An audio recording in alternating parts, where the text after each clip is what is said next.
कामरान, आप कहिएगा, अगर हम इस एक साल की बात करें, इसमें अगर हम साउथ एशिया में पावर ऑफ बैलेंस की बात करें, कितना बेहतर तरीके से हमें ये विजिबली शिफ्ट होता हुआ नजर आया। इसके साथ एससीओ की बात करें, अगर हम ओआईसी की बात करें, यूएन की बात करें, कितना बेहतर तरीके से पाकिस्तान ने कॉन्क्रीट डिप्लोमेटिक गेन हासिल किया है।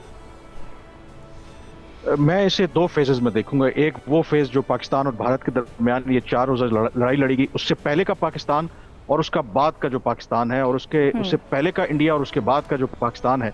जमीन आसमान का फर्क है। आई थिंक इससे पहले भी आई थिंक जब पाकिस्तान ने 98 में जब न्यूक्लियर एक्सप्लोजन किए थे इंडिया के जवाब में, तो ये बड़ी फेमस बात भी है कि जो इंडिया के प्राइम मिनिस्टर उस वक्त के अटल बिहारी वाजपेयी पाकिस्तान के दौरे पर आए थे इमीडिएटली, तो प्राइम मिनिस्टर शहबाज उस वक्त नवाज शरीफ ने उनका शुक्रिया अदा किया था।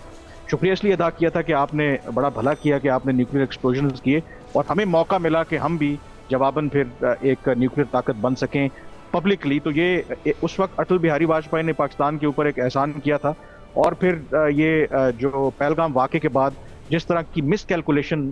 Indian prime minister Narendra Modi ने की और उनकी सरकार ने की, ये दूसरा एहसान उन्होंने पाकिस्तान के ऊपर किया। क्योंकि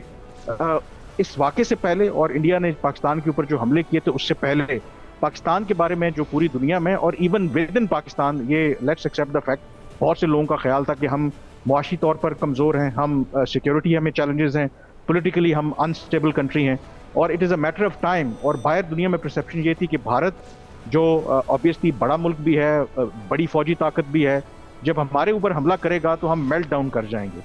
लेकिन उसका बिल्कुल ऑपोजिट हुआ और उसका नतीजा क्या निकला कि आज अगर आप देखें तो भारत, आपको ये ईरान यूएस कॉन्फ्लिक्ट देख लें, बाकी जो इस वक्त दुनिया में चेंजेस आ रही हैं, भारत आपको वहां पर कहीं नजर नहीं आता। आज अगर बात हो रही है, पाकिस्तान की बात हो रही है, और उसका जो सबसे बड़ा एक जो इम्पैक्ट आया कि दुनिया में जो इस वक्त एक मैस है, और उस मैस के नतीजे में